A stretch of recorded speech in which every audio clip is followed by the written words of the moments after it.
আমাদের মাননীয় প্রধান উপদেষ্টা বলেছেন বাংলাদেশ বঙ্গোপসাগরের কারণে একটা সিঙ্গাপুর হচ্ছে। ধরে নিতে পারেন আমাদের যে ভূমি লক্ষ্মীপুর নোয়াখালী, এই ভূমিটা হচ্ছে বঙ্গোপসাগরের কুল ঘেঁষে। আমরা মনে করছি আগামী নিউ সিঙ্গাপুর, সেটাই আমাদেরকে সম্ভাবনা উনি জাগিয়ে তুলেছেন। আজকে আমরা ওনাকে ধন্যবাদ জানাই। প্রিয় নোয়াখালীবাসী, আপনাদেরকে অসংখ্য কৃতজ্ঞতার মস্তক অবনত করে বলতে চাই, লক্ষ্মীপুর নোয়াখালী ফেনী এই অঞ্চলের মানুষগুলো সারা পৃথিবীতে নয়,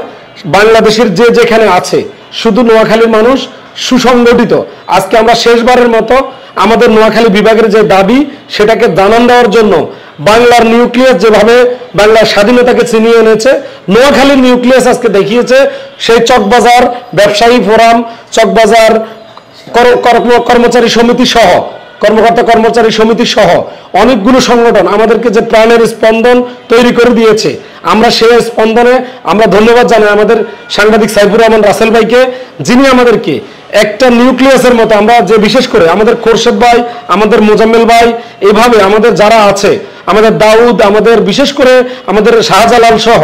আমাদের এই যে সবার সাথে ইন্টারনাল গোপন রেখে আমরা আজকে একটা প্রোগ্রাম, যেভাবে কালকে রাজু ভাস্কর্য থেকে আমরা শাহবাগ স্পট করে সেখান থেকে আমরা চলে গিয়েছি সংসদ দক্ষিণ প্লাজায়। আমরা যেটা শুনে আসছি, আমরা যেটা জেনে আসছি, সেটা হচ্ছে নোয়াখালীকে পাশ কাটিয়ে জুলাই সনদে স্বাক্ষর হচ্ছে অন্যদের নাম, অন্য বিভাগের নাম। আমাদের কথা হচ্ছে অন্য 10টা বিভাগ হোক, আমাদের কোনো হিংসা নাই, কিন্তু আমাদের প্রিয় নোয়াখালী প্রাণের স্পন্দন, নোয়াখালী লক্ষ্মীপুর ফেনী এই অঞ্চলটা কোনোভাবেই বিভাগের যে দাবি নিয়ে আমরা কাজ করছি সেটা যেন উপেক্ষিত না হয়, সেজন্য আজকে দেখেছি আমি একেবারেই যারা যেভাবে প্রতিটা প্রাণ শুধু ফেসবুক থেকে জেনে বিভিন্নভাবে প্রত্যেকের সোশ্যাল মিডিয়ার মাধ্যমে এসে আজকে যে চমক তৈরি করেছে, যে পুলিশের চোখ পাখি দিয়ে আমাদেরকে শাহবাগের অবস্থান, শাহবাগ থেকে পুলিশ সিদ্ধান্ত নিতে নিতে আমরা চলে গেছি কাটাবন হয়ে, আমরা চলে গেছি হাতিরপুল হয়ে ইস্টার্ন প্লাজার সামনে দিয়ে কারণ বাজার ফানির ফোয়ারা। ওনারা মনে করেছে আমরা মুভ করবো হয়তোবা ফার্মগেট, কিন্তু আমরা চলে গেছি বসুন্ধরা সিটির সামনে দিয়ে পান্থপথ হয়ে আমরা চলে গেছি কোথায়, ফার্মগেট থেকে আমরা সুন্দরভাবে তেজগাঁ কলেজের সামনে দিয়ে, যে তেজগাঁ কলেজ মানুষ কথায় বলে নোয়াখালী কলেজ, ওই কলেজের সামনে দিয়ে আমরা চলে গেছি কোথায়, সংসদ দক্ষিণ প্লাজার পাশেই আমরা যাইয়া সেখানে অবস্থান করে অল্প সময়ের মধ্যে আমাদের প্রোগ্রামটা আমরা শুধু একটাই জানান দিয়েছি, আমাদের যারা সহযোদ্ধা, আমরা বলবো আমাদের নোয়াখালী বিভাগের নিউক্লিয়াস আজকে একটা চমকপ্রদ খেলা তৈরি করেছে। সেই খেলায় আমাদের ছোট বড় যার যেখানে যে সংগঠন ছিল সবাই এখানে একত্রিত হয়ে চলে আসছে। বিশেষ করে আমরা আজকে কথা বলার জন্য আমরা দেখেছি আমাদের প্রত্যেকটা ছেলে কথা বলছে, তার মধ্যে আমাদের বিভাগ আন্দোলনের আমাদের স্বপ্ন সারথী যারা, আমাদের মোজাম্মেল ভাই, আমাদের সাইফুর রহমান রাসেল ভাই, যিনি আরো একটি কথা আমাকে বলতে হয়, আমাদের নিজেদের মধ্যে আমরা অন্য কোনো মিডিয়ার হেল্প নেওয়ার আগে আমাদের 3-4টা মিডিয়া আমাদেরকে সতেজ একটা আমেজ তৈরি করেছে, যেমন চ্যানেল নোয়াখালী, আমরা দেখেছি আর1 টিভি, এরপরে আমাদের অনেকগুলো চ্যানেল, আমাদের নোয়াখালী টিভিকেও ধন্যবাদ, আমাদের নোয়াখালী টিভিকেও ধন্যবাদ, যে আমাদেরকে যেভাবে যেন অন্য মিডিয়ার আগে আমরা সরব, সেখানে আমরা আজকে যে সুন্দরভাবে দেখেছি। আমাদের মূল মেসেজ ছিল যে এই শহীদের রক্তের সাথে নোয়াখালীর মানুষের কৃতজ্ঞতাকে যেন কোনো কারণে পাশ কেটে যেন কোনো বিভাগের নাম অন্তর্ভুক্তকরণ না হয়। আমরা মনের একটা সাহস ছিল, আমাদের দেশের জাতীয় নেতারা সবাই সংসদের ভিতরে কি করে সেখানের মধ্যে জুলাই সনদে স্বাক্ষর করছে, আর আমরা যারা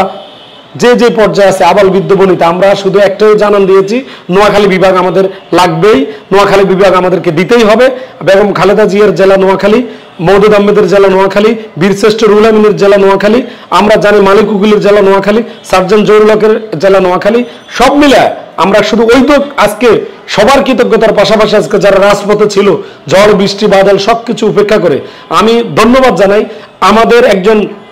আমাদের অনেক মুরব্বীরা আমাদেরকে বলে যে একজন ধারাবাহিক ডেলিভারি দেওয়ার জন্য আমাদের যে একজন লোক দরকার, আমাদের কথাগুলোকে বলার জন্য সকল কিছুতেই একটা ভালো উপস্থাপন দরকার, সেটার জন্য আমাদের ইনস্ট্যান্ট আমি ধন্যবাদ দিতে আমাদের খোরশেদকেও, অনেক ভালো কথা বলতে পারে আমাদের, বিশেষ করে আমাদের সর্বসত্য আমাদের রাসেল ভাই, সে আজকে যেভাবে কথা বলছে প্রতি মুহূর্তে মনে হচ্ছে আমাদের কবিতাগুলো লেখা ছিল, আর মানে কবি আসবেন লেখাগুলো বলবেন, প্রত্যেকটা পরতে পরতে আমাদের ইন্টেলিজেন্সি যে জিনিসটাকে দেখতে হয়েছে আমাদের মোজাম্মেল ভাই, প্রশাসনকে এমনভাবে একটা গ্রুপাক আমাদের হয়েছে যেটা ওনারাও বুঝতে পারেন আমরা কি করছি। আমাদের এই যে আজকে আমরা দেখেছেন বিবিসির মতো জায়গায় আমাদের নিউজ হয়েছে, আপনারা দেখেছেন বাংলাদেশ প্রতিদিনে যে জুলাই সনদে স্বাক্ষর হচ্ছে, নোয়াখালী বিভাগের জন্য বাইরে মিছিল হচ্ছে, সেই জায়গায় এই যে সব জায়গায় আমাদের সরব, আমি রাসেল ভাই সহ সবাইকে আমরা কৃতজ্ঞতার সুরে বলবো। বিশেষ করে আমাদের চকবাজারের যে চকবাজার মানে একখণ্ড নোয়াখালীর মোচাক, সেখানে ঢিল পড়েছে, সেখান থেকে ভীমরুলের মতো ছুটেছে এই এই এই যে দৃশ্য, আমরা জানি এই দৃশ্যটা আজকে এমন ভাবে হয়েছে, আমরা বলবো যে নোয়াখালীর সবচেয়ে বেশি মানুষ বেগমগঞ্জের চকবাজার, আর সেই চকবাজারের মানুষগুলো আবার সেই মানুষগুলোই কিন্তু আবার জন্মের টানে নোয়াখালীর বেগমগঞ্জে আশেপাশে সোনাইমুড়ি বিভিন্ন জায়গায়, সেখানে আমরা দেখেছি সোনাইমুড়িতে ব্লকেড হয়েছে। আমি বলবো কালকে আমাদের ছোট্ট একটা ঘোষণা ছিল, আমাদের কোর্সের বক্তব্যে বলেছে যে কালকে আমাদের শাহবাগে অবস্থান, এইটা এত সুন্দরভাবে আমাদের বক্তব্যের মধ্যে রাজু ভাস্কর্যের মধ্যে বলা হয়ে গেল, আর আমাদের সেই কাজগুলো হয়েছে। আমাদের সবগুলো যে চৌরাস্তা আমাদের ব্লকেড হলো, সেখান থেকে শাহবাগ থেকে আমাদের জাতীয় সংসদ বা দক্ষিণ প্লাজা, আমরা এখন আমি বিশেষ করে আমাদের এইখানে স্বপ্ন সারথী সবকিছুর মধ্যে প্রত্যেকের বুদ্ধি পরামর্শের জন্য আমরা অনেকের আমাদের শরীরের কন্ডিশনে বোঝা যায়, গলার কন্ডিশনে বোঝা আমরা ভালো নেই, আমরা অসুস্থ হয়ে গেছি প্রায়, তবে আমরা এক জায়গায় সার্থক যে আমরা আজকে পুরো জাতির আপ টু বটম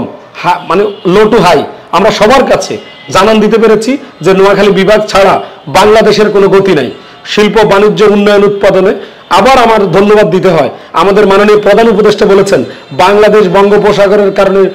মানে একটা সিঙ্গাপুর হচ্ছে, ধরে নিতে পারেন আমাদের যে